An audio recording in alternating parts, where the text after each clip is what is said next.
শান্তিপুরে গ্র্যাজুয়েট চালা সে কি করছে এখন? শান্তিপুরে রোলের দোকান খুলেছি, চায়ের দোকান ছিল, রোলের দোকান। কবে থেকে? কায়দা দেখি, দেখ কায়দা দেখ। ও কি হচ্ছে এটা? কি হচ্ছে? কি হচ্ছে? ভাই দাও, ইসেটা দাও, ইসেটা দাও, ডিমটা দাও। ইসেটা বলতে কি ইসেটা? ডিমটা দাও, ডিমটা? ডিম দাও। কিসের ডিম? আমি খাবো, যা আমারটা আমি খাবো, যা রোলটা দাও, ডিমটা দাও। দেবাশিস দা, তুমি কি রোলের দোকান খুললে শান্তিপুরে? কি রোলের দোকান খুললে? হ্যাঁ, তুই খাবি? খেতে তো হবে, যেহেতু তুমি দোকান খুলেছো। আরে ভাই, কোনো কাজ ছোট না ভাই।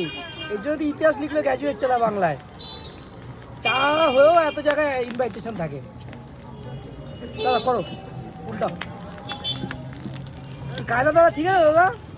হ্যাঁ দেখো, কায়দা কিন্তু ঠিক আছে দাদা। সরে যাও, সরে যাও, সরে যাও। একটু ইস্যু হবে। হয়ে গেছে তোমার কাজ। ও পুরো কড়া হয়েছে, কড়া। কড়া লোকের কড়া। আমি কড়াই খাই, একটু বেশি কড়াই খাই, ঠিক আছে? চলো তাহলে চেপে চেপে ঠিক করে দিই। হ্যাঁ চলো। তাহলে আমার তো এই ভিডিওটার দিকে দিস কিন্তু ভাই তোরা। হ্যাঁ, নিজের রোল নিজে তো করে খাচ্ছি। একদম বাস perfect হয়ে গেছে। বাস বাস।